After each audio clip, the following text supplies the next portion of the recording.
এই হাসিনার কোর্টে বিচারে যারা নিরপরাধ প্রমাণিত হয়েছে তারাও তাদের 16 বছর জেল কাটা হয়ে গেছে, এখনো বেরোতে পারছে না। কিছু বের হয়েছে, আবার এটাকে আটকায় দেওয়া হয়েছে। আমরা বলেছি যে যারা হত্যার আসামি বা যাবজ্জীবন কারাদণ্ড যাদের হয়েছে তাদের সাথে যদি খোলামেলা সত্যিকার অর্থে কথা বলা যায়, তাদের প্রকৃত ঘটনা তাদের মুখ থেকে শোনা যাবে। এজেন্সিস গুলা মিডিয়াকে থ্রেট দিয়ে, ফোন দিয়ে, হুমকি দিয়ে কন্ট্রোল করছে, তাদের কন্ট্রোলে নিয়ে নিচ্ছে। যারা সোশ্যাল মিডিয়াতে অ্যাক্টিভ তাদেরকে বিভিন্নভাবে আপনার এই যে বট কমেন্টের মাধ্যমে তাদেরকে হ্যারাস করার চেষ্টা করতেছে। একটা ঝটিকা মিছিল করে একটা যে কোনো এলাকায় পরিস্থিতি নষ্ট করার জন্য যথেষ্ট। সেটা হয়তো তারা মেনটেন করতে পারবে না, বাট ডিস্টার্ব তো করতে পারবে, এবং সেই সুযোগটা তারা আওয়ামী লীগ বা তাদের দোষরা আবার নিচ্ছে। আমি কিন্তু বেশি দূরে যেতে বলছি না, আমরা আমাদের পার্শ্ব দেশের ভারতের জন্য কি নির্দেশ সেটা দেখতে বলতেছি। ওখানে তো কোনো সশস্ত্র বাহিনীর কোনো প্রতিষ্ঠানকে ব্যবসা করার সুযোগ রাখা হয়নি। তাহলে আমরা কেন এটার মধ্যে, আমরা কেন ইজিপ্টকে ফলো করবো, আমরা কেন পাকিস্তানকে ফলো করবো? আমরা ইন্দোনেশিয়া তো এটার থেকে বেরিয়ে আসছে, চীন এটার থেকে বেরিয়ে আসছে। আমরা আস্তে আস্তে এটার ভিতরে ব্যাপকভাবে ঢুকে যাচ্ছি যে এটা সত্যিকার অর্থে ইউনিফর্ম পরে সবাই ব্যবসা করতেছে। এটা তো হইতে পারে না। যদি আমি ব্যবসা করতে চাই আমাকে ইউনিফর্ম খুলতে হবে। এবং এই জিনিসটা রাওয়া কয়দিন আগে ডক্টর মাহমুদুর রহমানকে নিয়েছিলেন একটা সেমিনারে, এবং উনি যে পয়েন্ট গুলো দিচ্ছে তারপরে দেখি এটা নিয়ে কোনো রিয়াকশন নাই। সবাই এটা মনে বদহজম হচ্ছে বা এটা নিয়ে ব্যাপকভাবে কিভাবে হজম করবে সেটার চেষ্টা করতেছে। এটা তো একটা উনি একটা দিক নির্দেশনা দিয়েছেন, এটার উপরে তো আলোচনা কন্টিনিউ হওয়া উচিত। আমাদের আগামী বাজেটে সশস্ত্র বাহিনীর বাজেট কিভাবে রিওরিয়েন্ট করা হবে এটা নিয়ে আলাপ হওয়া উচিত। এটা নিয়ে কিন্তু কোনো আলাপ নাই। 4-5 দিন হয়ে গেছে, রাওয়াকে বলা হয়েছে যে আমাদের এটার উপরে আলাপ হওয়া উচিত, আমরা দরকার হলে অর্গানাইজ করব। চেয়ারম্যান নাই, সেক্রেটারি জেনারেল নাই, অফিস বন্ধ, এগুলো চলতেছে। এবং রাওয়াতে যদি আপনি দিনের বেলা যান বা সন্ধ্যায় যান, এটা এখন কোন ক্লাব কোন সশস্ত্র বাহিনীর প্রতিষ্ঠান বলে মনে হবে না। মনে হবে যেন রেল স্টেশন বা বাস স্টেশন। এমন ধরনের ব্যবসা এমন ভাবে মানে রাওয়াতেও শুরু হয়েছে। রাওয়া কি সারা দেশের সব উপজেলা বা সব জেলায় শিক্ষা প্রতিষ্ঠানের দায়িত্ব কি রাওয়ার? শিক্ষা মন্ত্রণালয় তাহলে বন্ধ হয়ে যাক। নতুন একটা প্রজেক্ট করছে, স্কুল খুলবে, রাওয়া পাবলিক সেন্টার, কি বলে, পাবলিক স্কুল অ্যান্ড কলেজ। এটা তো রাওয়ার কাজ না। মানে রাওয়াতে হিউজ ফান্ড আছে, কিভাবে এটা খাবে? এখন এই প্রজেক্ট শুরু হয়ে গেছে, এবং দেখবেন যে চেয়ারম্যান, যে সেক্রেটারি জেনারেল, তাদের এলাকার মধ্যে এটা হচ্ছে। উনি ইলেকশন করবেন, ইলেকশনের জন্য উনি ওনার এলাকায় একটা স্কুল বানাই ফেলেন রাওয়ার টাকায়। This is what was going on for last many years, and এটা এখনো কন্টিনিউ করছে ইন আ ডিফারেন্ট ফর্ম। এগুলোর প্রতি সবার নজর দেওয়া উচিত আমি মনে করি। এবং সশস্ত্র বাহিনীর পরিস্থিতি আসছে, এটা বন্ধ করতে হবে।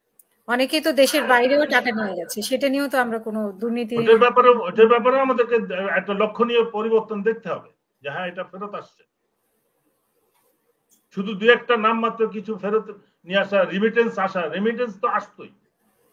Remittance is not the solution. অবৈধ যে টাকাটা গেছে সেটা কিভাবে ফেরত আসছে সেটা জনগণকে জানতে হবে। চুরি হচ্ছে না। The best thing is that আগে তো সরকারের সমস্ত প্রতিষ্ঠান পাল্লা দিয়ে চুরি করতো এবং টাকা পাচার করতো, সেটা যে হচ্ছে না, দ্যাট ইজ স্টেপ 1। কিন্তু পরবর্তী আমাদের স্টেপ হওয়া উচিত যেটা বেরিয়ে গেছে এটাকে ফেরত আনা। সেই প্রজেক্টটা তো আমরা দেখছি না।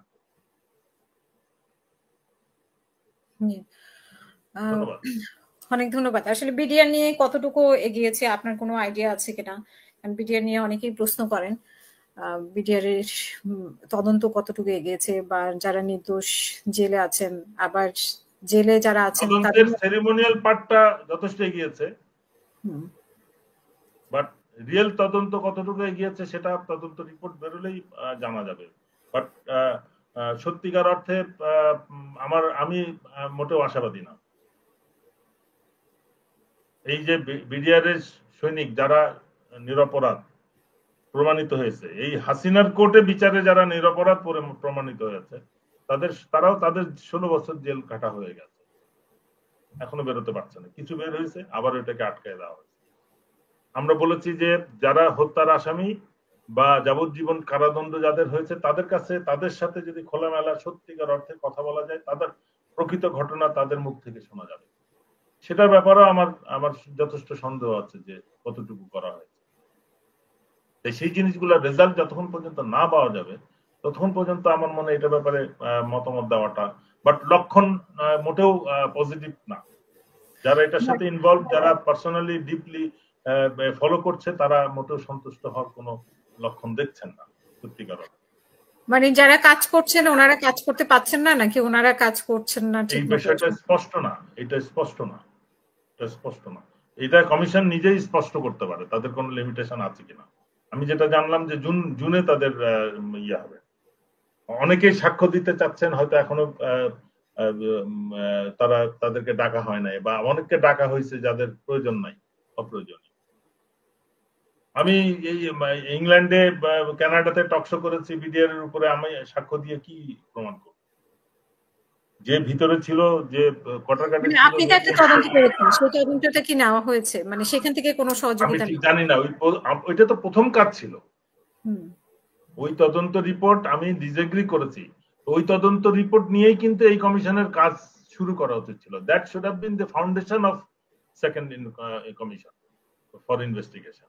বাট ওইটা যদি হয়ে থাকে তো অবশ্যই সঠিক রাস্তায় আগানোর সুযোগ আছে। যদি না হয়ে থাকে দুঃখজনক। মানে জেনারেল জাহাঙ্গীর যেটা করেছিলেন, আর্মির যে তদন্ত কমিটির ওইটার রিপোর্ট এবং ন্যাশনাল কমিশন যেটা হয়েছিল, এই দুইটা রিপোর্ট নিয়েই কিন্তু এই নতুন কমিশনের তদন্ত করার সুযোগ। তো সেটা যদি হয়ে থাকে ভালো, না হলে এটা জাতির জন্য আবার দুঃখজনক বিষয়।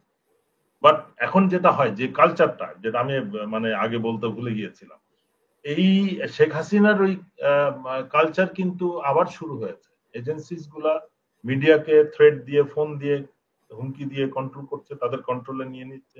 যারা সোশ্যাল মিডিয়াতে অ্যাক্টিভ তাদেরকে বিভিন্ন ভাবে আপনার এই যে বট কমেন্টের মাধ্যমে তাদেরকে হ্যারাস করার চেষ্টা করতেছে, এবং ফেসবুক নিয়ে যাচ্ছে। এই জিনিসটা আগের মতোই শুরু হচ্ছে। সুতরাং এই লক্ষণগুলা একমাত্র সম্ভব হচ্ছে বিকজ এই ডিফেন্স ফোর্সের ওই ফেরেচারি গ্রুপটা রয়ে গেছে, এবং তারা কিছুদিন ধুম ধরেছিল। এখন তারা আস্তে আস্তে they are getting out of their case and restarting their old work. সেই জিনিসটা যখন বন্ধ না হবে, এই আইন শৃঙ্খলা পরিস্থিতি ভালো হওয়ার আমি কোনো লক্ষণ দেখছি না। আর সত্যিকার অর্থে ওই পরিবর্তনটা ওইখান থেকে শুরু করতে হবে। আলটিমেটলি বাংলাদেশের সমস্ত ক্রাইসিসের সময় যদি কিছু ভালো করে থাকে সেটা সশস্ত্র বাহিনী করেছে, বাট এবার কিন্তু সেটা করতে পারছে না। মানে ফার্স্ট টাইম এত লম্বা সময়ের জন্য ম্যাজিস্ট্রেসি দেওয়া হয়েছে, আইন শৃঙ্খলা পরিস্থিতি এখনো নিয়ন্ত্রণে আসে নাই। এই রাস্তার চাঁদাবাজি তো একটা ছোট বিষয়, বড় বড় ক্রিমিনালরা তো, যেটা আমরা খবর পাচ্ছি, জানছি, সশস্ত্র বাহিনীর নিরাপত্তাতেই তারা দেশ ত্যাগ করেছে, বা এখনো তাদের নিরাপত্তা হেফাজতে রয়েছে। তাদেরকে আইন শৃঙ্খলা রক্ষাকারী বাহিনীর কাছে হস্তান্তর করা হচ্ছে না। এই বিষয়গুলো যতক্ষণ পর্যন্ত না ইনশিওর করা হবে, আমার মনে হয় না আমরা কোনো ভালো পরিস্থিতির দিকে। শ্রেষ্ঠ নির্বাচন তো পরের কথা, দেশের আইন শৃঙ্খলা পরিস্থিতি তো আগে সেটেল করতে হবে।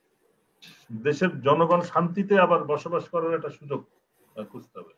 মানে একটা ঝটিকা মিছিল করে একটা যে কোনো এলাকায় পরিস্থিতি নষ্ট করার জন্য যথেষ্ট, সেটা হয়তো তারা মেনটেন করতে পারবে না, বাট ডিস্টার্ব তো করতে পারবে, এবং সেই সুযোগটা তারা আওয়ামী লীগ বা তাদের দোষরা আবার নিচ্ছে। এটাই হচ্ছে সবার দুঃখজনক বিষয় সবার জন্য।